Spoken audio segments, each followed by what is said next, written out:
All right, so first let's talk about the spark needed for transformation. When we first meet Bumblebee the Camaro, it's sitting in this like dirty old garage. It's got like one of the tarps over it. And this is how we first meet this car. So not to get too Transformers geeky on you, but how does the Camaro turn into the Autobot? Well, there is this being that they call the Allspark. It's this kind of inanimate object that has the power to transform a machine into a sentient being, which is a robot that kind of has some intellect to it.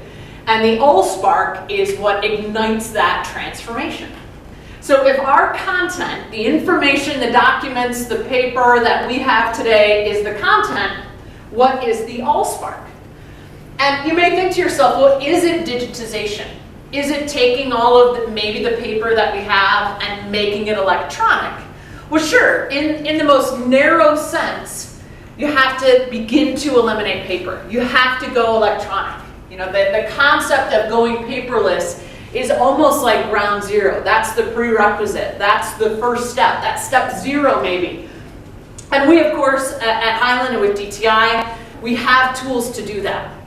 It's taking paper content, digitizing it, making it electronic, or it's taking content that exists today that is electronic and identifying intelligently information about it. So you may think, well, we have like some electronic content. We've got these file shares and they're full of content and it's already digital, it's already electronic. But I think oftentimes that digital content has the same challenges of paper.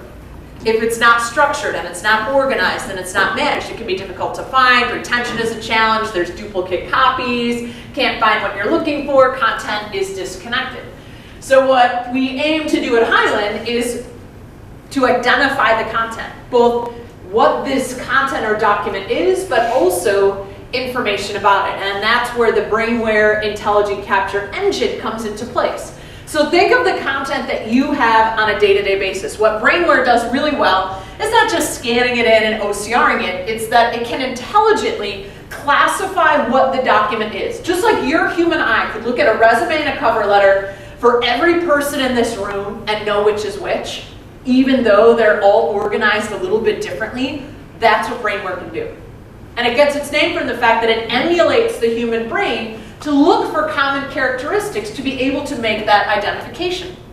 Then it extracts data about it. A resume for who, and where do they live, and what's their phone number, and what's their email address. Well, how do we do that? We know what those things look like. If you start to see some letters followed by a street, or a road, or an apartment number, or you see an @ symbol, that's the email address. Brainware has this same intelligence to extract that metadata. And then most importantly, kind of where we see these light bulbs, this is where the big piece of the intelligence takes place. It can validate that the data extracted is correct. So let's say it extracts a purchase order number or an invoice number. How does it know that that order number of 543 is correct? Well, it can validate it back to the purchasing system. Or how does it know that this total of $4 is correct? Well, it can do basic math. 2 items at $2 equals 4. It has that intelligence built in to identify data and ensure that that data is correct. So here is a screen of what Brainware looks like behind the scenes. This is not normally something that someone would see, maybe the occasional case where we need a human to make a decision. But here is the invoice on the right-hand side, and I think what strikes me the most is how kind of crappy the quality of this invoice is. Yet not only could we identify that it is an invoice, but we'll take one data field, for example, the invoice number. How does Brainware know that of all the numbers on this invoice, that's the invoice number? Well, just like we look for context clues, it makes these concentric circles around the data, and it says, oh, invoice pound, this has got to be the invoice number. And then it associates that as a piece of metadata on the document. It can do math down at the bottom and validate totals. It can identify, so here's an example where it got the purchase order number correct, but we don't have this particular purchase order number on file. So it alerts someone via workflow process that we need to take a look at. So it identifies that this is an invoice, it looks for those common characteristics, it extracts data about it, and it validates that that information is correct. And that's where we start. And it's almost like step one, ground zero, this is where we begin. but is simply having digital information enough? It's certainly a start, but think of all of the places today where you have digital information. And we talked about those file shares, like, which are my arch nemesis, because it's so easy to just put stuff in them, but then you just accumulate all of this data that becomes difficult to find. You know, is email transformational? Maybe 20 years ago, not today. I remember when SharePoint was gonna like save the world. There were like these SharePoint team sites popping up everywhere. So much so that Highland even created a little tool that was like site provisioning for Microsoft SharePoint, where we could actually help organizations manage the process of their SharePoint sites. When do we want to spin one up? Who has access? When do we want to tear it down?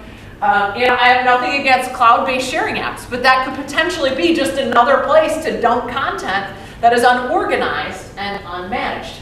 I think the biggest issue with all of these is that if not implemented correctly, they all just become their own little data silo with different permissions and another place to put things. And the problem is that they may all contain information about the same entity, the same order, the same customer, the same vendor, the same employee, but none of that data is connected.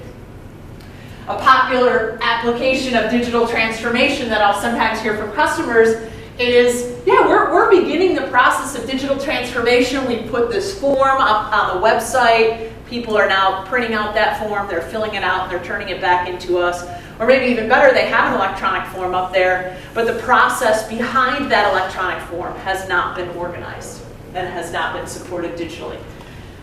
Unless you have the back office procedures in place, just having an electronic form or having electronic content is not enough.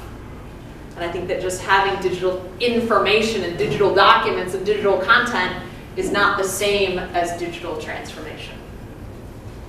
So if we go back to the old Spark, there's one thing that I didn't mention, and that's that all machines transformed by the old Spark are connected. You know, you think of the Transformers movie, all of those Autobots, they kind of work together, they're this army, you know, fighting for world peace. Well, when we think of what is our Spark for digital transformation, what is your Spark here at Greensboro Auto for digital transformation, it's having a collective vision. It's having an enterprise vision for what the transformation should be. And if you're lucky enough, you've got, you know, support from the top and the whole organization is going to digitally transform. That's not always the case. Maybe it's everyone working on this project or this team. You know, we all agree, we're all in, we've all bought in, and we're all going to manage related digital content in the same way. We all have the same goal. We're going to look at all the systems and the applications that house information related to the project that we're trying to accomplish, and we're going to have a shared vision for managing it. And we're going to integrate and break down some of those silos so that all of that information can be connected. And that's where you start. It's everybody on the same project team having a shared vision, looking at all of the places where information may lie related to the subject at hand or the project at hand, and saying, how can we connect all of these applications? It's looking at all of the applications in your organization, maybe enterprise-wide, maybe project-wide or department-wide, and saying, which of these make sense? Which ones do we need to keep because they drive the business? Or we still need the notifications from email, we still need that SharePoint site and that cloud-based app, but maybe we can get rid of the Excel spreadsheet that manages some of this because we've got a better tool. It's determining which one of these makes sense, which one don't, and then the ones that we're going to keep, connecting them all with some sort of hub or centralized repository in the middle. And that's what OnBase can be. That centralized hub, that shared vision for managing related content. It's not necessarily replacing all of these things, but it's acting at that hub, the center to which all the spokes on that wheel are connected. And these are just a small handful of some of the applications in which we have a purpose-built integration where we're sharing data bidirectionally between systems. Another popular application is just bringing OnBase directly into Outlook. I get an email message that asks a question, I hop right into OnBase to find the answer, and I'm right back to that email. So what is the Spark?